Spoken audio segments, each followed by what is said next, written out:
Hi there, it's Nick Garner here for 90 Digital, and today I'm just doing a very quick sweep through our client planning template, and I just want to explain how all these bits and pieces work so that you can do what you want to do with them. Now, the first thing is we have the consultancy sheet, and what we've done is we've broken everything down into things that we do across the business, and there's a lot of things here, as you see. And the way we filter and organize it is, for example, let's say we want to do some competitor analysis. So I've got a bunch of notes here, nice. And I might say, for example, that we have a package here, an off-page package, for instance. So I might type 1 because it's 800 quid. And let's say we have an on-page competitor analysis package. So in other words, we're looking through a whole bunch of stuff. I might just put a 1 in there as well. Now, if you notice, there's an X here. So you'll see where this comes in later. Now, this one is not an £800 service, so we'll call that a 400 for the sake of argument. Now, what's important is I have a little X in here for anything that I want to flag up for later. So let's say month 2, we've 400. Oops. So month 2, 400. We'll make that 400 instead of 800. Could be 800, whatever. But the point is the numbers go in. And let's say for the sake of argument, we have an on-site audit and we do a whole package. So that would be nice. And let's call it 800 quid again.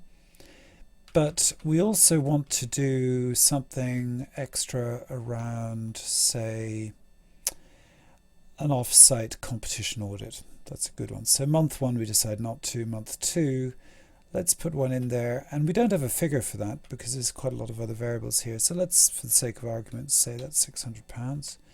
There you go, like that. Okay, so you get the idea. So what we can do is we can plan our whole project with you month by month. And one of the cool things about these templates is that they have really good revision history. So we can look at the whole history of the C revision history here.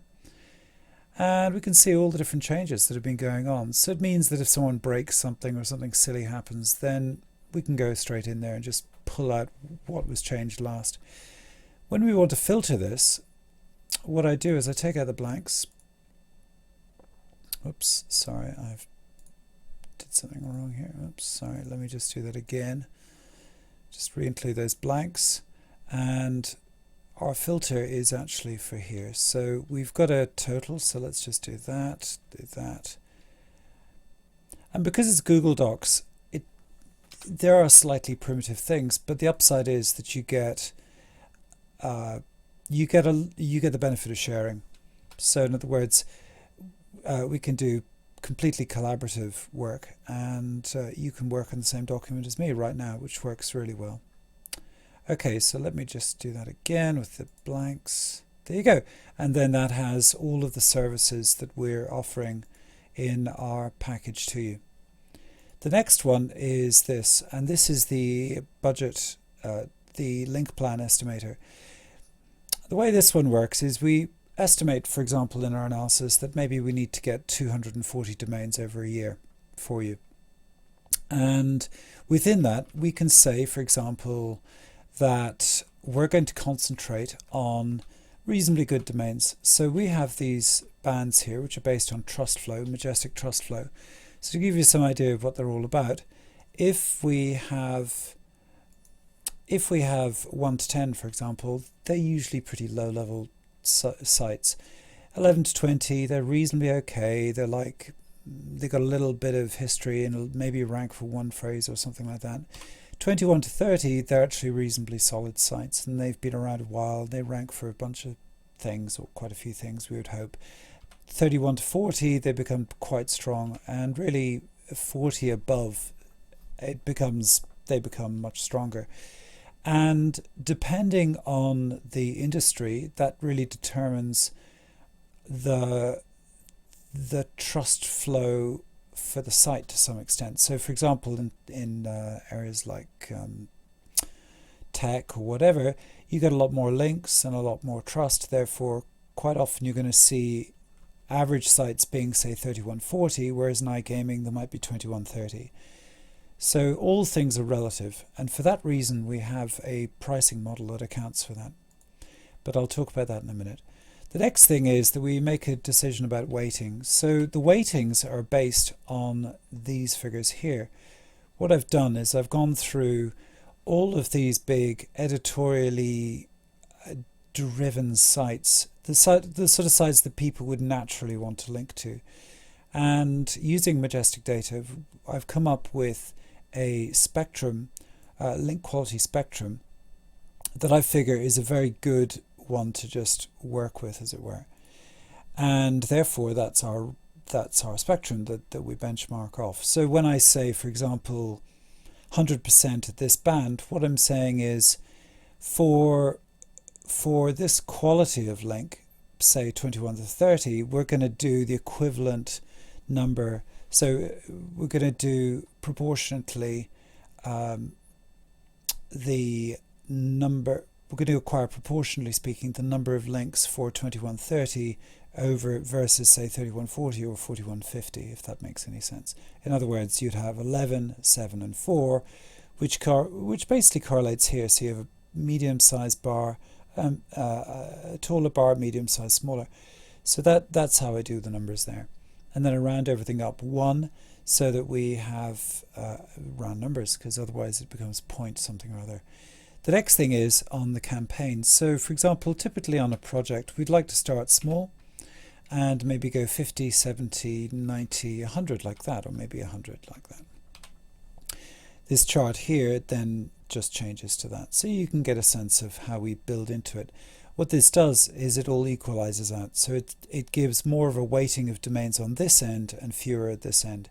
So that's that piece. The next thing, which goes back into the pricing of links, is that we've assumed the average trust flow is somewhere in the middle between 21 and 30. So in other words, we pick a number like say 25, trust flow 25, and we have a multiple here. And the multiple will vary dependent on the circumstances and the industry and all this kind of thing. So for iGaming, for example, we would typically go for a higher multiple. But again, it's all based on how easy it is to get a link placement. So for example, if we were doing online casino, our multiples would be higher than they would be if they were for fashion, because it's easier to get a better link on a higher quality site in fashion, but then there are lots more links that are high quality and good in fashion. Therefore, everything kind of equalizes itself out.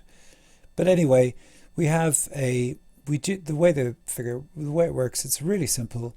We have the average trust flow for that band, in this case 25, and we multiply it by whatever the multiple is. Now you may notice here that I've made the average trust flow 16, and that's because generally when we're looking, if we get links in that band, we want to get higher level links. And also I kind of want to dissuade you from going for these links anyway, because I just don't think they're really good value. And this is why the multiples are typically higher on the lower ones, because typically it takes just as much work to get a 11 to 20 than it does say a 2130 or 3140 almost.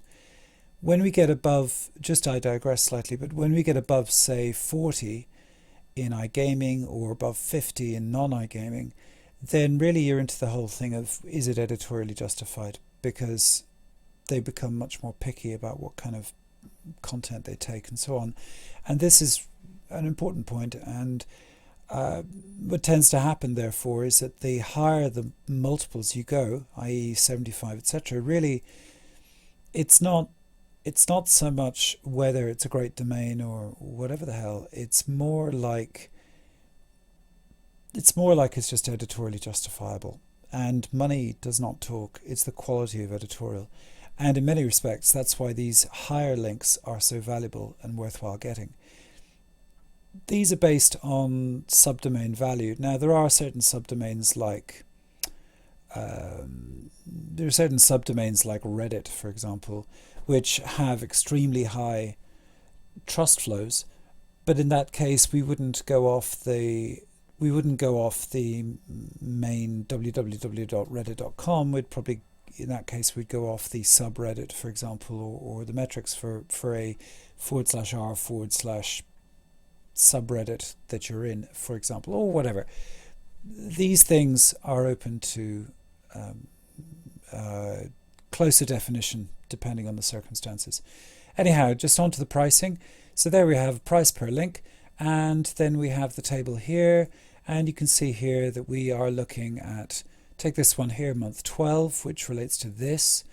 So the total for that lot of links would be, say, or the lot of placements would be 3,850, and so on, and then you get a total.